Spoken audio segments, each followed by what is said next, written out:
Good evening, everyone. Welcome to the Gilbert Town Council study session for April 16th, 2024. I will call this meeting to order. We have just a couple of items on our agenda this evening. Discussion and presentation of the Northwest Gilbert Redevelopment and Revitalization Public Outreach. And I see Amanda Elliott headed to the podium to present to us. Hi, Amanda. Hi, good evening, Mayor and Council. I am thrilled to be here talking about Northwest Gilbert's revitalization efforts this evening. And as soon as the presentation comes up, we'll walk you through what we've been up to since we saw you in January. So across the United States, there are many examples of the rise and fall of great American cities. And as such, Gilbert has made a long-term commitment to ensuring that areas in Gilbert break the cycle of decline. There are many terms used for tools that break the cycle. So revitalization, redevelopment, reinvestment. But what does this actually mean? The best way we can describe it, and the easiest way to understand, is to liken it to home ownership. Homes need ongoing maintenance to ensure that they do not become in a state of disrepair. And this Northwest Gilbert effort utilizes data and public feedback to determine how and where Gilbert should focus its reinvestment efforts in the most mature portion of the community. Another way to look at reinvestment is to consider home renovations. Over time, you may find that you want to update your kitchen or your restroom. We think of this in relation to Northwest and ideas like updating streetscapes or infrastructure improvements or even new and enhanced park amenities. In 2014, business outreach and public feedback signaled that Northwest Gilbert was reaching maturity. At the time, Council instructed staff to begin monitoring data in relation to Northwest Gilbert. And so, over the years, staff has continued to monitor data trends and, of course, interface with the public, with business owners and property owners, and bring in industry experts like the Urban Land Institute to determine the optimal time for reinvestment and revitalization effort. Based on the data and the outreach, the time is now. The area is vitally important to the community as it holds over 20% of the jobs in Gilbert, particularly those related to science, technology, engineering, and math occupations. Within two of the boundary options, the area also captures neighborhood and aging neighborhood commercial centers. We know that this area has a significant number of homeowners who have owned their homes since they were built, and we want to ensure that this area remains a vibrant place to live, work, and play, and that the investments that both our residents and businesses and Gilbert as a community have made continue to remain strong. Like other redevelopment efforts, the town has undergone an extensive outreach process, everything from online surveys to business walks, in-person meetings, virtual open houses. We've had one-on-one meetings and have gone and met with HOA neighborhoods, and we continue to engage the public. We estimate that we've met with or reached about around 10,000 people over this time frame, and our email list just in the last few months since we met with you in January has grown by over 300 additional subscribers, so that's great. We are hearing a lot of great public feedback, just that they're excited to see that we're driving this project, that we're reinvesting in this really important area in the community. But we know that the legal requirements and terminologies, all the data and technical jargon can be really complicated, especially when it comes to redevelopment. So we created a website landing page, and that answers a myriad of questions in the FAQ section. And then in the background section, we also have the last 5 years of public presentations available online. We also have a Northwest Gilbert map, and we've asked the public to contribute pins of specific redevelopment and revitalization opportunities they'd like to report. So we are beginning to respond to all of these pins, and this remains active. We've had two committees throughout this engagement effort, one an internal stakeholder committee comprised of all departments across the town, and a second of an external stakeholder committee comprised of the groups that you see on this slide. But again, redevelopment, as we've been talking with the public, they often think of it as just essentially demolishing an area and rebuilding anew. And we've really had to work to help people understand that it's really a process or a tool that addresses environmental, economic, social, and physical conditions. In the state of Arizona, the state provides a toolbox for redevelopment that a municipality may utilize in a designated area. And these tools are meant to aid in the prevention of or elimination of signs of decline.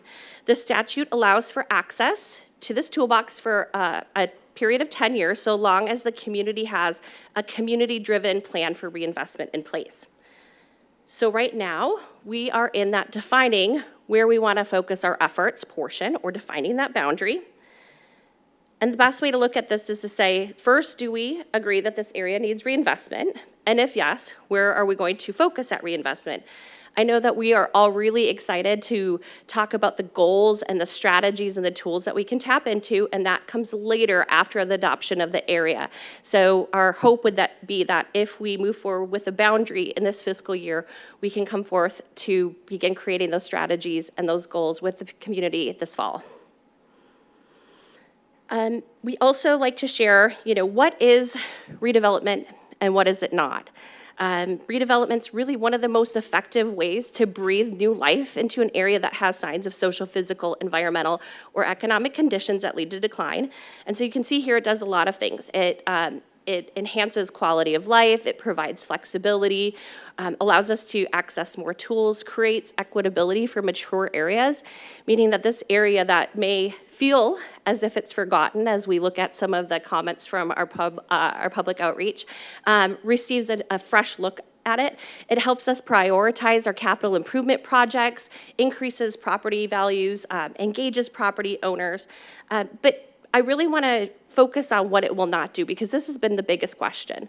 So I've had a lot of people ask, well, does that mean that my property will be specified as an area that needs redevelopment, or my neighborhood? And it is not, it doesn't operate like that. It operates to say this area within this boundary is, again, seeking to either prevent signs of decline or eliminate decline from happening.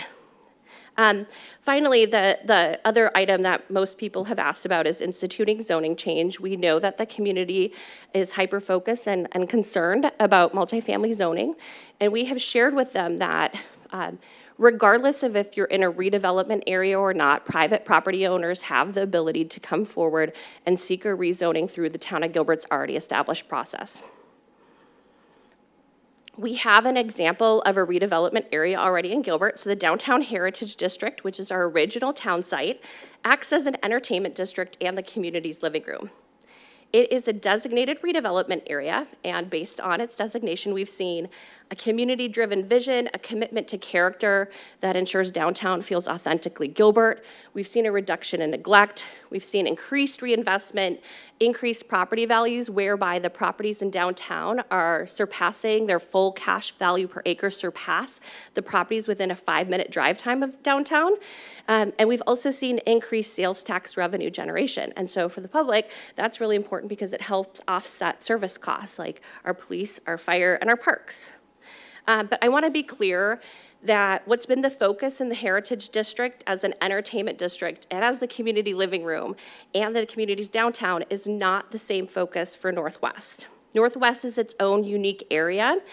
We talked about the importance of employment, the residential and the supporting neighborhood commercial in the area. And we want to celebrate what makes Northwest Gilbert unique and not mirror the downtown density or entertainment. As part of the designation process for a redevelopment area, the town must provide data that signifies the need for redevelopment and access to the redevelopment tool. The state outlines 9 findings of data, which the municipality must demonstrate that it has a combination thereof. So in essence, it says you don't have to have all 9 findings, but you have to demonstrate which of these signify your need to either eliminate or prevent maturing signs of decline. We have presented 3 boundary options to the public and had a really excellent dialogue with everyone. First, I want to just mention that the Heritage District, as noted here, is not included. It is its own redevelopment area. So we have the Northwest Employment Growth Area outlined in blue. It's a large concentration of employment, and that's why the boundary is drawn as this kind of abnormal shape. because it's really a contiguous area of employment with one residential neighborhood located within it. But then we look at the Northwest Connect boundary that takes us, again, from Arizona Avenue to Burke and starts to capture some of the residential and the aging neighborhood commercial.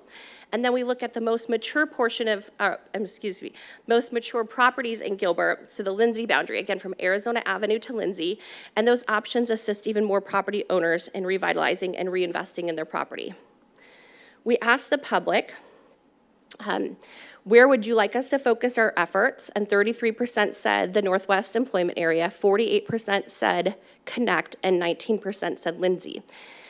We want to note that in our interactions and dialogue with the public, they also shared with us that it was really hard for them to select an option that was not their own neighborhood and an area that they really knew and understood the needs for. And so we had people within the Lindsay boundary say, I really hope you'll consider this because we see the benefits that this could provide. And so we are recommending the Lindsay boundary. We're going to walk through the data and the why we're recommending it, and then we'll have a discussion about it. So Northwest has incredible attributes. There's absolutely no doubt about that. It's the densest employment corridor in terms of amount of people employed. It has 20.7% of the town's employment, relatively low vacancy rates for industrial, and it's home to major employers. But it also has some challenges. It's got aging infrastructure in this area, absentee owners, vacant info sites, and one of the interesting dialogues we've heard from the public is that it feels like there's no defined character for Northwest, particularly as you have Mesa bordering to the north and Chandler on the west. So let's look at the data. Great news. The retail vacancy in this area is relatively low, and that's trending with the community, so that's excellent news. As we look at industrial, it's an even better outlook for Northwest. So Northwest has approximately 1% vacancy rate for industrial compared to 5% with the entire community. Where we see challenges in this area is certainly around office vacancy. I don't think that that's a surprise to anyone given the change in office. Depending on the boundary, it's between 15 to 21%, whereby the community is around 11.5% vacancy rates. The leading factor in this, just so that the public understands, we have a tremendous amount of industrial in this area that was transitioned to office over time. And then, of course, COVID hit, and we know how the change in use of these buildings has affected that. And so, we have opportunity here. We are thrilled that this area loves their parks. McQueen District Park and Activity Center is one of the top 5 visited parks throughout all of Gilbert. And as we begin to dig into the data even further, we look at Gilbert parcels built by year. So on this slide, you'll see the yellow and the orange parcels, and then that Connect boundary and Lindsay boundary really captures the most properties built before 1990. In fact, out of all of Gilbert's properties built before 1990, the Lindsay boundary captures 58.8%. We also looked at HOA and non-HOA neighborhoods. Not to say that one is better than the other, but just simply that we know that there are differing needs in these areas. And of all of the non-HOA neighborhoods, the Lindsay boundary captures 28% of those neighborhoods. We also look at vacant parcels. This just signifies that this area is already built out, so there's opportunity for adaptive reuse of buildings. But there was an interesting stat that showed up in our analysis that shows that there is some shrinking population. This is less than 1%. This is for both the Connect boundary and the growth boundary. And we want to do some more research on what that declining population means. Is it really just students growing up and leaving the nest and moving on? And if so, how do we recapture them so that they come back to Gilbert? We looked at 311 calls for service, so these are our code compliance calls. On the left, you see all of the calls, and then we did a heat map on the right. Connect and Lindsay boundaries had parking, trash, and streetlights within their top 5, but they also had water efficiency located within their top 5. That one's particularly interesting because it means a property owner calls the city and says, hey, my water bill's higher than normal. Can you come out and help me understand why that may be happening? If we think about, again, the age of the properties that we're capturing within that Lindsay boundary, that would make a lot of sense as our infrastructure, even in our homes, ages. And then we looked at the Northwest Employment had road hazards within its top 5, so that's different from the other 2 boundaries. One of the data sets that we had mentioned, those 9 findings of necessity, include properties with a foreclosure history. So we look again at all of the properties in Gilbert that have had a foreclosure history. 22% fall within Lindsay, again from Arizona Avenue to Lindsay and Baseline to Ray. 18 within Connect, and 1% in the employment area. And then we also looked at fiber optic connection, not to suggest that Gilbert wants to be in the business of building fiber optic, but when we think about 20% of our jobs being located in this area, and we've got 17.8% connection to fiber optic, whereby Gilbert as a whole has 21% and is leading, we really want to tap into, what do our businesses need in this area to ensure that they continue to be successful. We finally looked at some demographic information. And so again, we looked at the entire population of Gilbert. Out of the entire population of Gilbert, that is 65 plus, 2% of them live within the employment growth area. 19% live within the Connect boundary, and 22% live within the Lindsay boundary. This signifies to us, again, that there are individuals in this area that may have differing needs that we should be aware of. And then we also looked at households with disabilities for each one of these boundaries. The employment growth area had 2% of all Gilbert households with disabilities located within it. The Connect boundary had 20%. And the Lindsay boundary had 25% of all of Gilbert's households with disabilities located within there. This really tracks with the top 5 police calls for service, which was welfare check. Again, we're trying to understand what can we bring to the table when we get to that goal setting portion that can help individuals who may be on a fixed income to continue to reinvest in their own properties. And then we of course looked at the income profile, and while these are great median household incomes, they are under 100,000 in 2 of the boundary options, but even more, this particular area of Gilbert applies more than 30% of its income to its housing, which signifies to us that there's less disposable income. And again, how can we begin to help as we're revitalizing this area? So again, we're not in that goals and strategies portion, but we have heard from residents and businesses in the area, and so we were inspired by a number of business programs like pop-ups that fill vacant spaces, or grass removal and water conservation strategies. We're going to highlight 2 for you just so you can get a feel for some examples that we're seeing. So nationally, facade renovation or improvement programs are a best practice. And in Mesa, in 2022, they instituted a program that allocated $5 million. We've had some questions about how are reinvestment projects funded. And again, this is part of that goals and strategies portion. Would be working with the community and council and certainly staff to determine that, but they utilize their community development block grant funds and American Rescue Act funds in order to fund the facade improvement programs. And then there are a number of neighboring cities, Chandler, Phoenix, Queen Creek, and Tempe, who also have a facade improvement program. We also heard that the business community and residents alike, really want us to have a focus on safety and eliminating loitering in this area.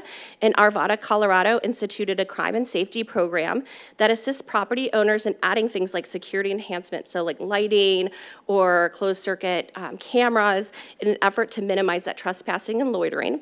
The effort was administered in conjunction with the police department.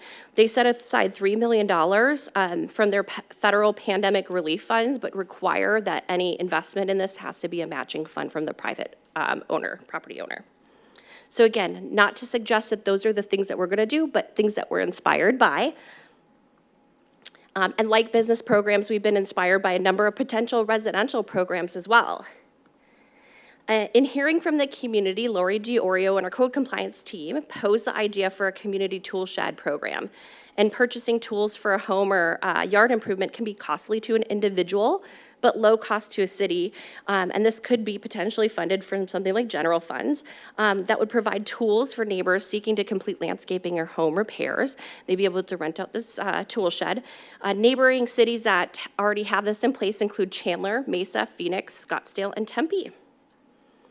We were also inspired by Scottsdale's Operation Fix It, which helps homeowners in a myriad of ways, including front facade upkeep and front yard weed mitigation.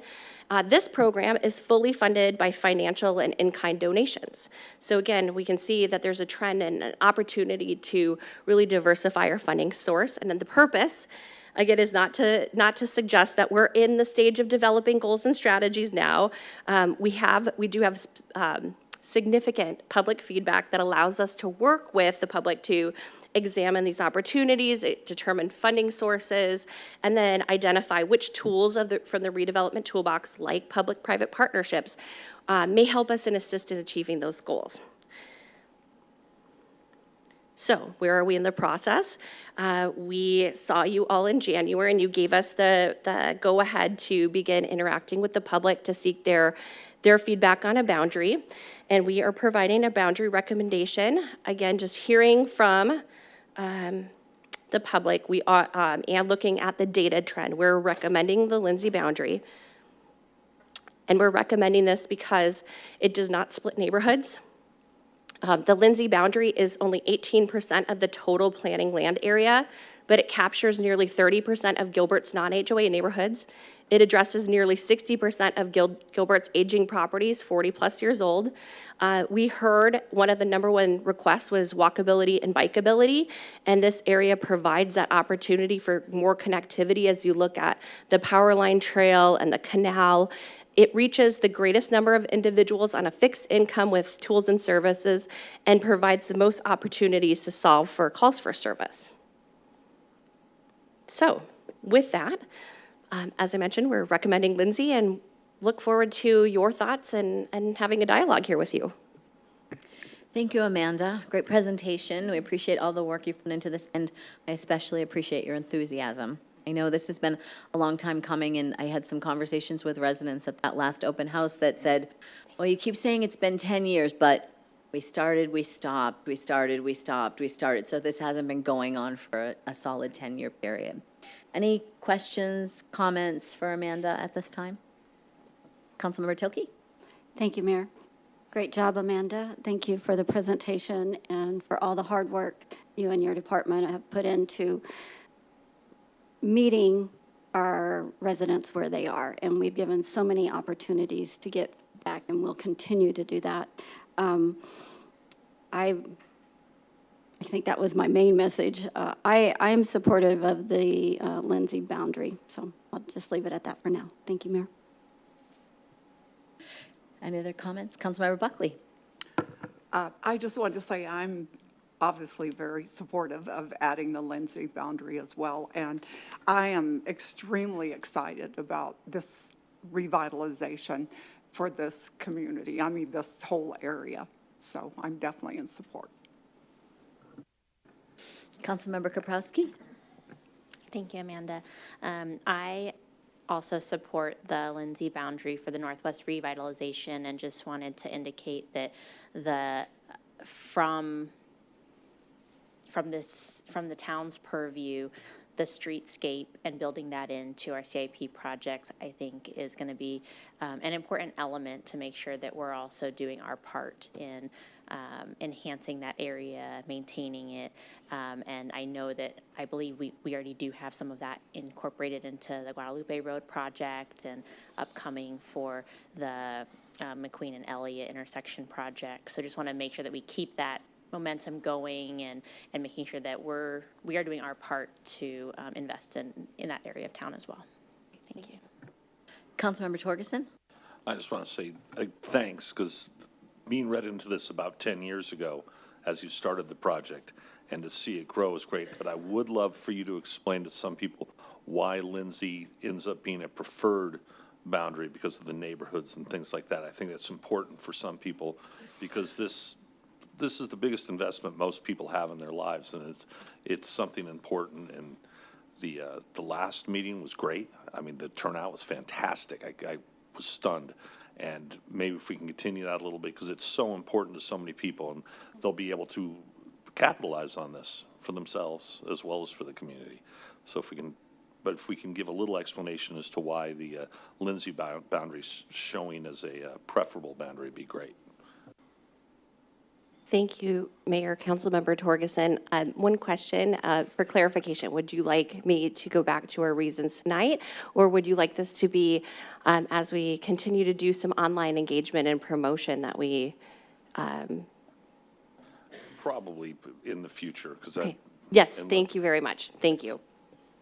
Councilmember Bongiovanni? Thank you, Mayor.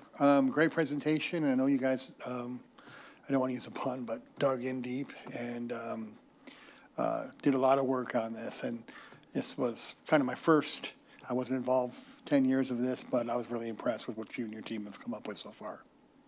Looking forward to it. Councilmember, do you have a preference to the boundary? Oh, thank you. Yeah, Lindsay's fine with me. Support that. Thank you. I'm just trying to, thank you. Vice Mayor Anderson? Thank you, Amanda and Dan. You know, the City of the Future initiative that we've been working on for years, this fits perfectly with that. And it addresses a situation that Patrick's talked about many times, and I know I feel strongly about also, is the natural evolution that communities go through. And we want to make sure that we maintain our quality of life in Gilbert. And that's the City of the Future initiative, and this fits perfectly with it. And I'm very supportive of that Lindsay boundary. Thank you, Vice Mayor. I always like to point out when we talk about the City of the Future, we're not trying to turn the town of Gilbert into a city, because that's always a bone of contention with our residents, but it is focused on making sure that this town doesn't become a city that we've seen in the past go downhill. We're trying to make sure that we've learned from other cities' mistakes in the past and do what's best for our community to move us into the future and forward. I always like to point that out when it gets brought up, because we hear from folks all the time.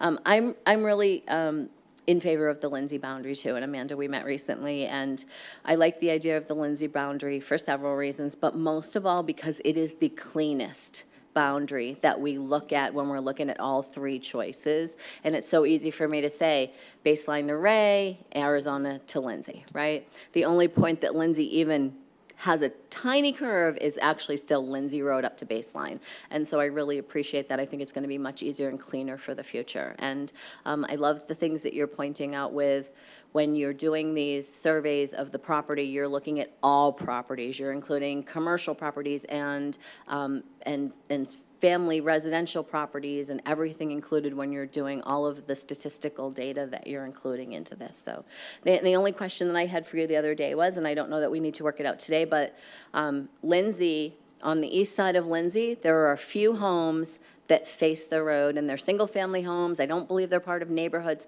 so we need to decide if it's the center line of Lindsay, or are we going to include the east boundary of Lindsay Road? Because those are the only folks that I would be concerned of. I live off of Lindsay Road, so I pass those homes all the time. And I think we need to determine that as we're determining the final outcome. Great. Yeah. Any other comments or questions? Did you get what you need, Amanda? Mayor, council members, yes, I did. Thank you so much. I just want to share one other quick item because I want the public to hear what our next steps are.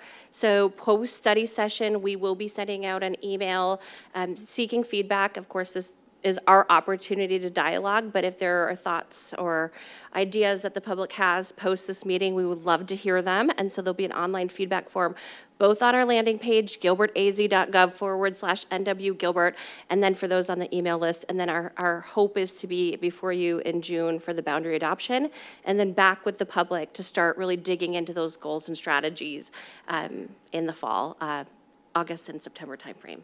So, Thanks, thank you Amanda. all. Thanks for pointing that out, because the other thing that we heard at that last meeting that was so well attended was they felt like the decisions had already been made. We have not made any decisions. And tonight even, we're just offering more feedback. We're not voting on anything at a study session, so this still has a lot of time to go through more of a process and to hear from the public too. Yes. Thank you. Thank you, Mayor. Thank you, Appreciate council you. members. Thank you. Have a great rest of your night. The next item on our agenda is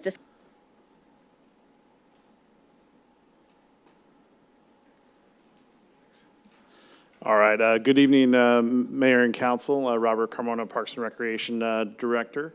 So tonight's really a continuation from our discussion in December on the wildlife feeding ordinances. And at the time, we did a little bit of the history of what they currently stated, what some of the rules and stipulations are. And then we asked Council what they'd be interested in us looking into for the future. So tonight's really taking your feedback, proposing an option or two that may meet that and see if we're on the right track as we try to reach the next steps in the process. So just to kind of start off, really when we talked about wildlife feeding, it all really started from the trap, neuter, and return program. And just a reminder, that is allowed on private property per the ordinances, and we'll review the ordinances here in a minute, but not allowed on town-owned property per the ordinance. The initial wildlife feeding ordinance, just again, going back into history, was in 2015. This really focused on not being able to feed wildlife at the riparian preserve with those following stipulations. And then in 2018, it went from not only the riparian preserve, but any of the town-owned properties along with public right-of-way. When we did come to council on December 12th, feedback from council at that meeting was to continue that it would not be allowed on public property or town-owned right-of-way, but look for options that could potentially be assisted with private property, and asked us to research potential options for assistance to allow community to provide those services on the private property through nonprofit assistance. So with that, we really looked at it and say, what would be a goal of a program like that? And it's really to make sure that we're, managing and reducing the population humanely and effectively, along with being able to make sure we're not impacting the areas that we're looking into. With that, a couple of potential items that we looked at was the town already has a nonprofit assistance program where we could look at utilizing where nonprofits could request assistance through that program. But something to keep in mind is that program was based on the service needs assessment with those 10 categories that were important to the town. So identifying additional funding that could potentially go into that program would be an action item that we could look into for a future meeting. And if that was the direction, we could also look to add information to the website to direct customers to those nonprofits so they know which nonprofits they could go to receive that TNR assistance on their property. If we did not want to use the town assistance program, we could also create a new assistance program, which would be designed in a similar way, where we could directly work with nonprofits providing those TNR services, but we'd still need to look for an allocation of funds onto how we'd like to do that, and I'll get into that a little bit later. Some of the eligibility requirements, these are not set in stone. These were more just options that we would consider in looking at. Mainly, that we are working with an organization that's a 501c3 or similar with a nonprofit of track record of implementing those programs. Knowing that those programs already have the, local veterinarians and clinics for those neutering services, and permission from the property owners where they'd be taking place, the TNR activities. Along with just understanding the staff being trained, and we know that's mostly volunteers who take their time and efforts to provide the program. We could consider a one-year pilot program. So looking at that, choosing an allocated funding amount for a one-year pilot where we could provide assistance to those nonprofits providing those services, and then being able to have those nonprofits provide those reports back at the end of the year at a different, whether it's every other month, every 6 months, looking at potential options, how that would work best, so that we can understand, how many cats may have been trapped, neutered, returned, what those populations are looking like, and some of the success stories along the way, so that we can better allocate for future years. With that, that's kind of what we're presenting here tonight, just for conversation to make sure we are going down the right path. And if you wanted us to look in any other different directions, along with, if you were interested, is there any recommended amounts or areas those allocations could come from? I'd be happy to answer your questions. Yeah, thank you. Any questions, comments for Robert at this time? Councilmember Tilkey? Thank you, Mayor. Robert, I think that you've looked at some of the other communities' ordinances and programs. I like the funding for the nonprofits, so, but I want to make sure we go a little further than that. One, I want to make sure that the nonprofits that we partner with have a commitment to respond in a timely manner. And so we'll want to track that and make sure that they have the expertise. And I think you mentioned that briefly, but I think that timely response is what's going to be really important. And I don't know what the normal cost is, but, you know, for a year, I'm willing to start out at $10,000 and put it in a fund for the pilot program, set up the nonprofit. I'm sure we have to have some agreements or whatever that is with it, and what our tracking mechanism and our methodology of how we're going to determine if it's successful. With that needs to be an education program, because I think that working with HOAs and neighborhoods is going to be a key component of that as well. So we want to make sure that whether it's an individual resident or an HOA, that they know exactly who to get in touch with and that it will be handled quickly. So I know that's a lot, but I just want to make sure if we're going to do this, that those pieces are part of it as well. Thank you. Vice Mayor Anderson. Robert, do you have any idea how many nonprofits there are out there that be competing for dollars that may impact how much we're willing to do? Yeah, Mayor, Councilmember Anderson, I think that, you know, we've had, contact originally, 6 months, a year ago with a lot of the nonprofits. I think there's a lot of nonprofits providing those services that are very dedicated to it and have trained volunteers. I know of just, 4 to 5 off the top of my head that, we would reach out to and consider start, working with. But part of it would be if we are interested in that program, we would reach out to those nonprofits first, have those conversations, understand how that best way to make a program would be. We just didn't want to get too far ahead, not knowing what the full direction from council would be. But that would, and Councilmember Tilkey, to your point as well, we would want to walk through all those steps, make sure we have all that ironed out, and really understand from the agencies and the nonprofits what's worked best for them, what works best for Gilbert, and find a way to merge both those worlds for the most successful program. But wanted to make sure we had this conversation with council first. Councilmember Kaprowski. Hi, Robert. I had a couple questions. Do you anticipate this program being available to residents of Gilbert, whether the wildlife was on public property or private property? Both? Yeah, Mayor Peterson, Councilmember Krosky, the idea would be that we would work with those nonprofits to know that assistance would be available only on the private property, but that's based on the direction from council that we had at the last study session. So that's how we would devise the program, or at least those partnership agreements. Great, thank you. Councilmember Buckley. Hi, Robert. Hi.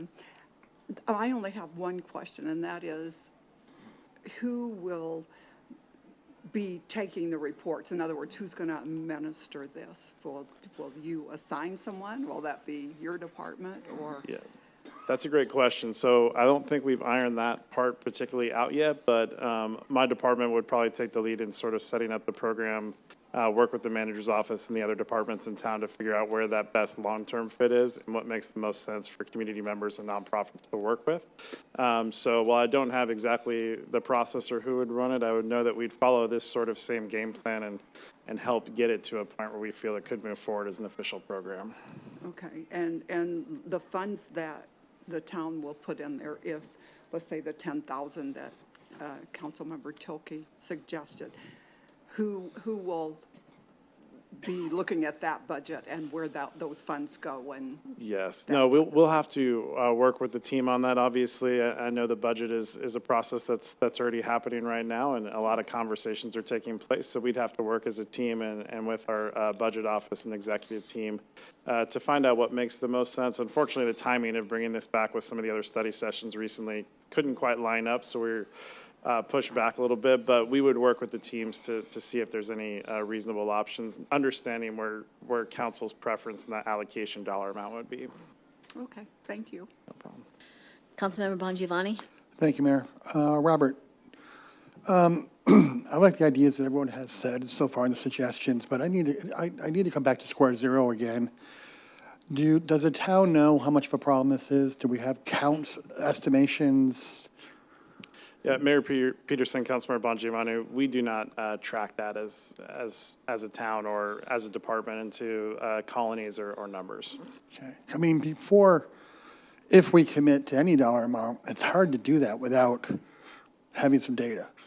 I know in the last year, I've been asking people that are pro-feeding and against feeding to invite me to a feeding. Let me see exactly what we're looking at, because that might determine, otherwise I think we're just throwing numbers in the air, right? 10,000 may be way too much. It may be not enough, but we don't know what the problem is because there hasn't been any kind of data to show for it. Yeah, and I think that's probably one of the reasons why we looked at it as a one-year pilot program, because I think part of that agreement with some of the nonprofits who are experts in sort of tracking what those colony numbers may be and being able to provide the reports, it gives us a better idea in some of those areas what those colonies or numbers may look like, and then be able to create the data sets to be able to have that for future years. But I don't think our team would have that, right off the bat. But I do feel that if we wanted to start a program, that would be part of it, was to be able to track that and use some of our data statistics to understand that a little bit better as we approach council in future years.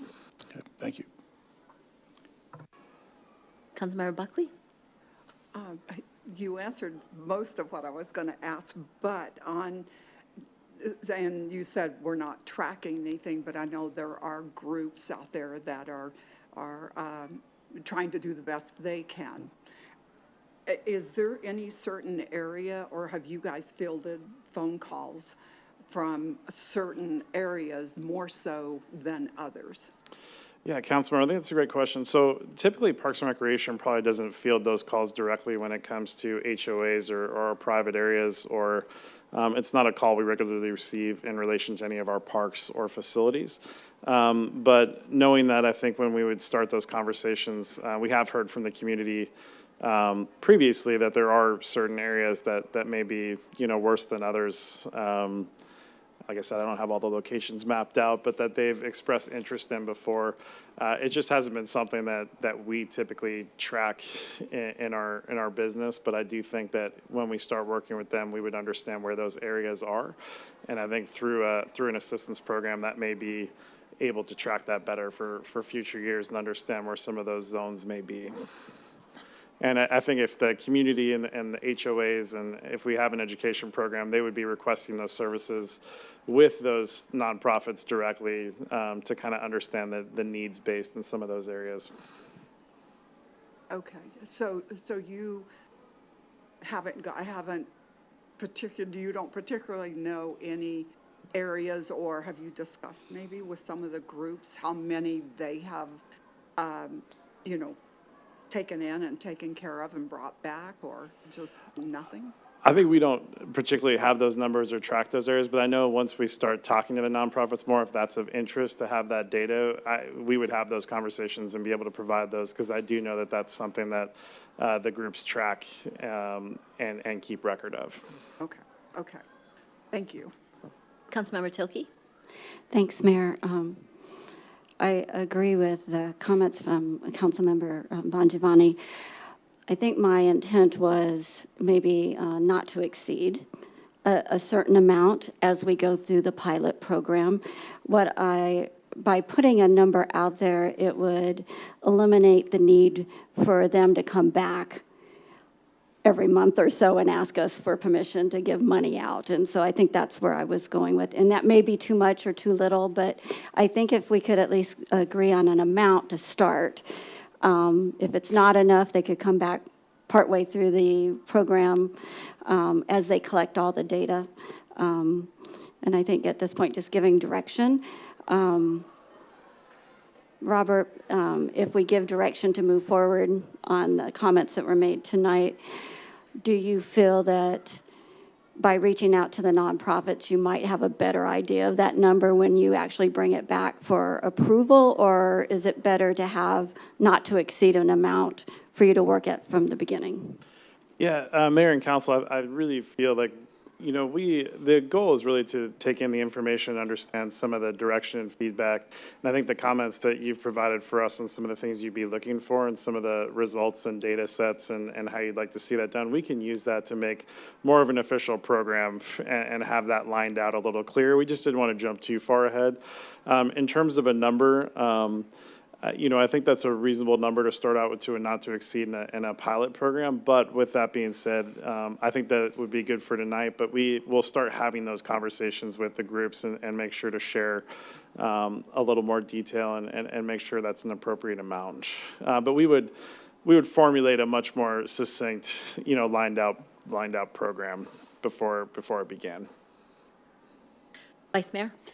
I think that'd be important because there are certain costs that, like the vet's cost and things like that, that we need to get a good handle on, because that would kind of determine how much we could make available, I think, to a nonprofit. I think also that it's good to hear that you're talking about involving the HOAs. There are many HOAs and neighborhoods that are not HOAs that have capped populations in them, and they have an opinion, and we need to hear their opinions also. Thank you.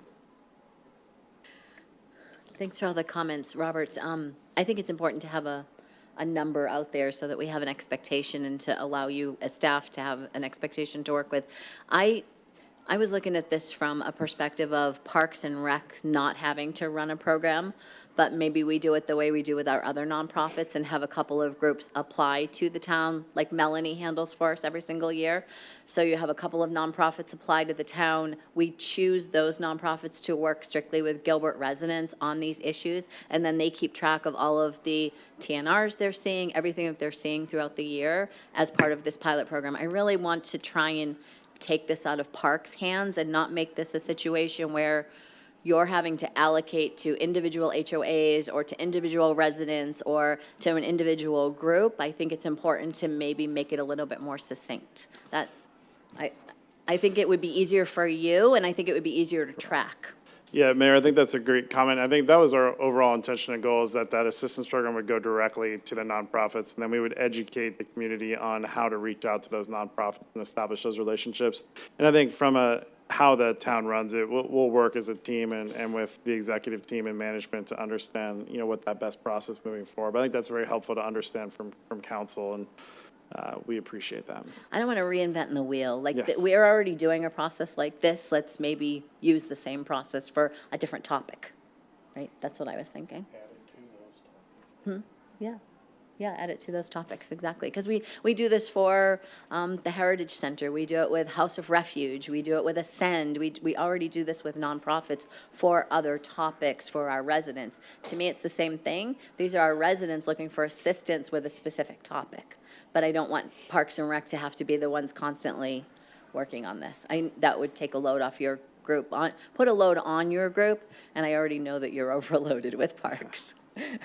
I definitely do. So that's all I was thinking. Yeah, thank you. Great.